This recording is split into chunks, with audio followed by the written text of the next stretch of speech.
Hi, I'm Kat and today I have a true crime case for you, and I will also be doing my makeup at the same time. But please just ignore my eyebrows. I have no idea what happened. So before we get started, the word in Romanian for today is râu. Râu. Râu. Well done, guys. You just said river. Raul was only aged 9 when he lost his life after months of violence at the hands of his mother and stepfather. His 11-year-old sister witnessed his murder and she was forced to help dispose of his body. This case is ongoing, so I need to tell you that everything I am saying is alleged, and I tried the best that I could to give you the most reliable information.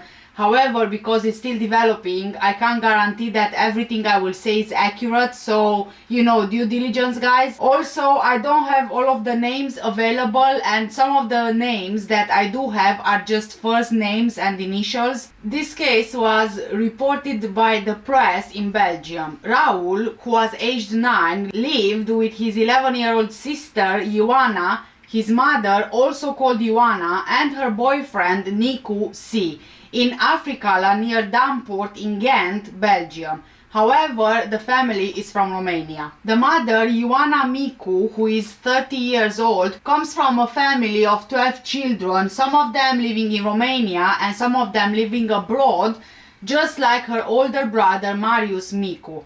The grandmother raised both Raul and young Ioana in Mediaș city, Romania. They both lived with her for at least 6 years, whilst Ioana the mom was living abroad in Germany, Italy and Netherlands, among other countries. When Ioana the mom moved to Belgium for the very first time, she took her children, Raul and Ioana, to live with her, and their grandmother kept in touch regularly with them via video calls. She really missed her grandchildren, but she was happy to see them on the phone. She called Ioana the mom all the time, and she saw her grandchildren grow up on the screen of her phone.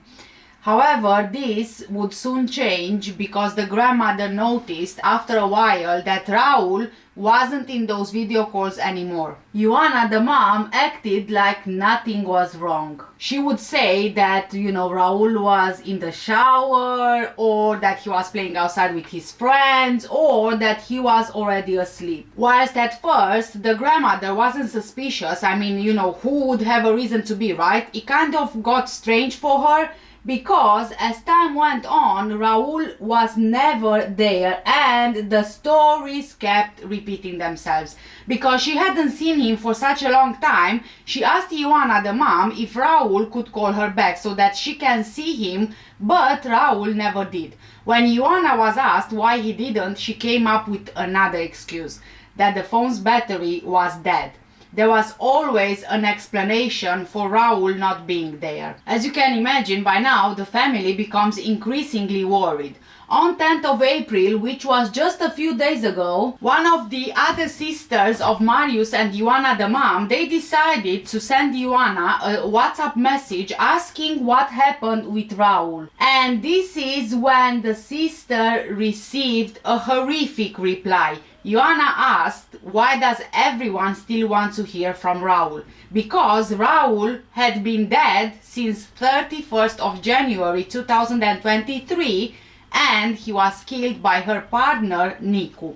Right away, the sister told the rest of the family what Ioana had said, and Marius was the one chosen by the family to investigate what happened. They tried calling Ioana and even sending her a lot of messages, but they received no answer. Finally, Marius then got a text from his sister Ioana. She said that she was going back home to Romania and she was upset, but worryingly, she also said that she would kill Ioana, her 11-year-old daughter, and then kill herself.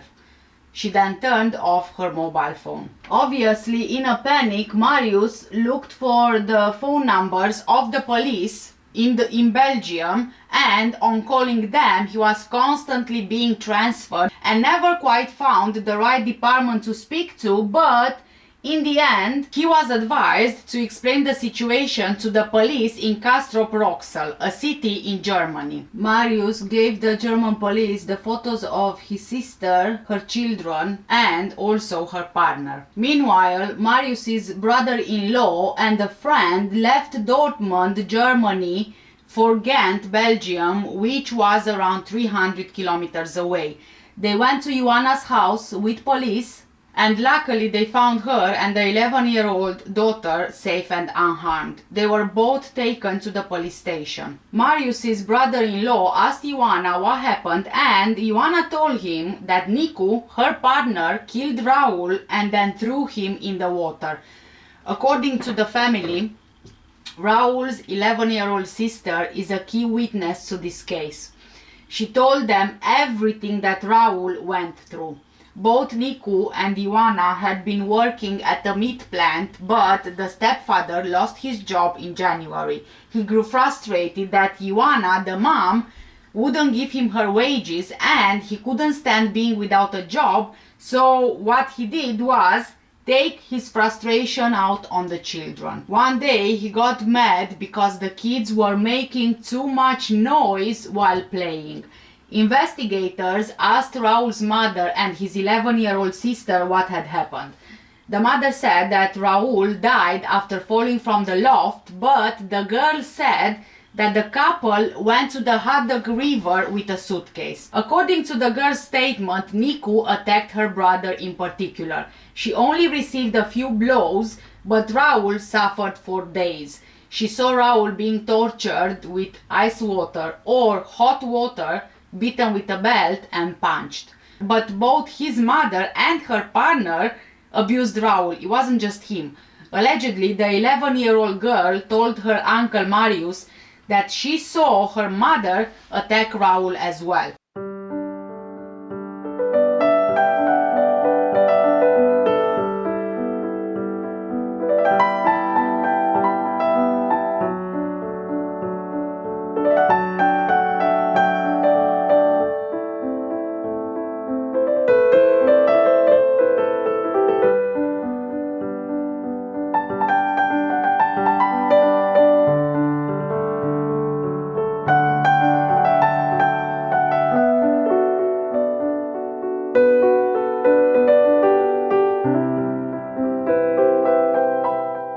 The girl got to see her little brother Raul dying. She said that her stepfather hid Raul's body under the bed at home.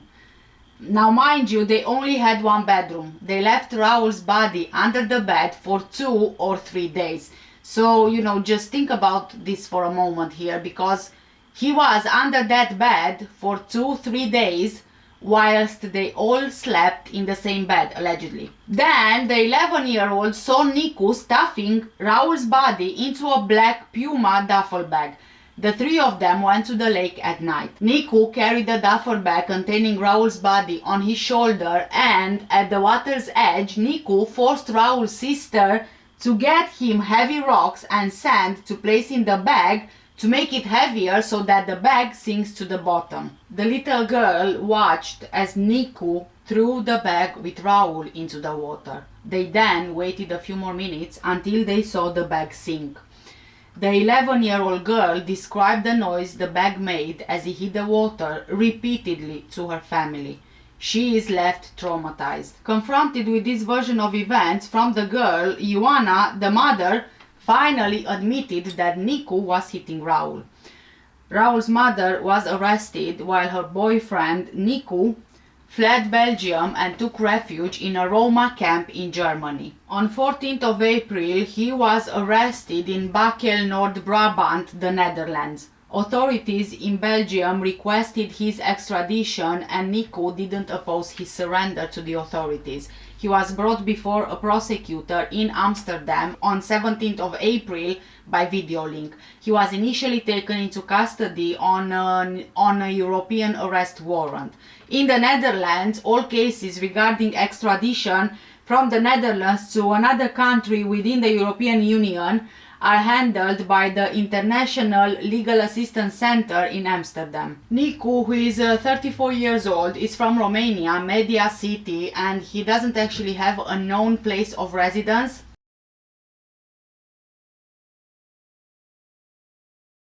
Raul's body was found last Thursday, 13th of April 2023, in the Hout dock in Ghent after investigators probed the bottom of the river. His mother gave them the location. His body was discovered in the water not far from the studio apartment where his family lived. He has been living in Ghent with his family for more than a year. Raul's cause of death has not yet been released. On the evening of Raul's death, instead of calling the emergency services, Ioana and Nicu decided to instead get Raul's body into a bag and at 4 a.m. to throw his body into the water 1 kilometer away from where they lived. For months, Raul's murder was hidden until the text messages sent to Ioana's brother Marius, which of course raised red flags. According to the Flemish newspaper De Standard, the neighbors weren't aware that Raul had been missing since late January. Nobody was aware that he was being severely abused for months at the hands of his stepfather and mother. Despite dying on 31st of January, his mother posted a picture of the whole family, including Raul, on social media in February. It was only on 31st of March that his mother changed her profile picture to a black screen, an image which is commonly associated with grief. According to another Flemish newspaper, Het Nieuwsblad, she hasn't posted any other picture of Nicu, her partner, since February. In contrast, Nicu has been regularly posting pictures of himself online.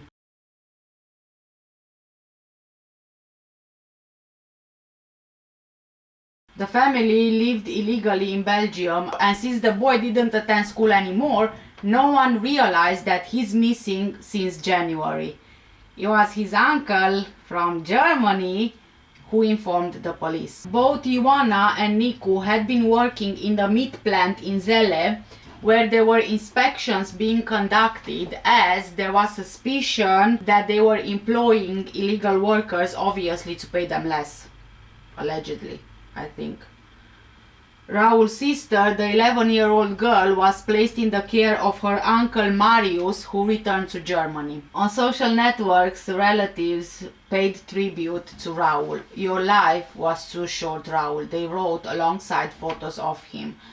Marius says that Ioana, the little girl, still dreams of Raul and she's just traumatized. The girl told her uncle that she dreams of her little brother sitting by her bed and snuggling up next to her in bed. The family is trying to distract her as much as possible. Ioana, the little girl, she actually has mixed feeling about her mother. She is crying because her mom is in prison and she misses her. She lost her younger brother and her mother as well, and she's scared that she won't see her mom again, which, you know, at her age, I think you can understand that it's understandable, really. Marius has not yet spoken to his sister, who is under arrest, and he doesn't really understand why she would lie to them all this time, because in the end it was her child that died, and this is something that you would really tell your family. According to Marius, his sister already complained about Nicu, her partner, during a phone call with their mother. She said that the kids didn't always get along with him and he had heavy hands and he would lose his temper really quickly. Investigators are wondering why Raul's disappearance went unreported for months by the school where he studied. School management didn't respond to media requests for comment. It's a question that actually many people are asking themselves after the story about Raul became public knowledge. How could his disappearance have stayed under the radar for so long? It wasn't noticed by Ghent City Council or the school that Raul attended. Pascal De Bruyne, researcher at the Odyssey College's Family Sciences Knowledge Center, calls the incident unfortunately explainable. He says that Romanian Roma are European Union citizens and they have the right to move freely in Europe. After staying somewhere for 3 months, you usually register, but the family didn't. So they remained under the radar, which means that they didn't get in touch with city services or any other institutions. However, Raul has indeed gone to school in Ghent for a few months. But Pascal says that children of unregistered people have the right to attend school until they are 18, and if there are no worrying signs at school, nobody takes any action. The school just tries to provide follow-up for that child, just like for any other. If the school is notified that the family is leaving the country, there is little that the school can do. Ghent has a considerable number of neighborhood stewards. They are experts, but then again, if there are no worrying signs, there is no follow-up. Families can operate perfectly well under the radar and build a life for themselves. Only when they have greater security with regard to their situation and can build up rights, they will register, but you can't intervene if the family is not on the radar. In Belgium, local authorities employ various professionals working with the Roma community. They work in various fields, such as in education or as neighborhood stewards, who themselves may be of Roma origin, which, if you are not aware, is a gypsy community or travelers community basically. Raul's family is happy that Nicu was arrested. They already suspected that he was hiding in the Netherlands because he lived there previously, and they hope that they can bring Raul back to Romania as soon as possible so that he can find his final resting place close to his family. Marius says that Raul was such a happy child. Only last year they ate pizza together while on holiday in Romania, and Raul was really loved. He dreamed of becoming a firefighter one day, but unfortunately all his dreams were brutally taken away. This is everything that we know so far, and although there are not very many details, it's equally horrific and such a senseless loss of a young life. It's just so similar to Sebastian Kalinowski case, who came to the UK to live with his mom and her partner just to die at their hands. Raul met the same fate. And you know what, I just don't get it. Why bring your children to live with you in a foreign country if you are not going to take care of them? Why not leave them with a family back home that loves them? His grandmother took care of Raul and his sister, and she loved Raul dearly. I just do not get it. And I'm not sure that I ever will. Thank you guys so much for watching today's video. Please let me know what do you guys think in the comment section down below. For now, thank you for watching. Take care, stay safe, and I'll see you in the next one. Bye!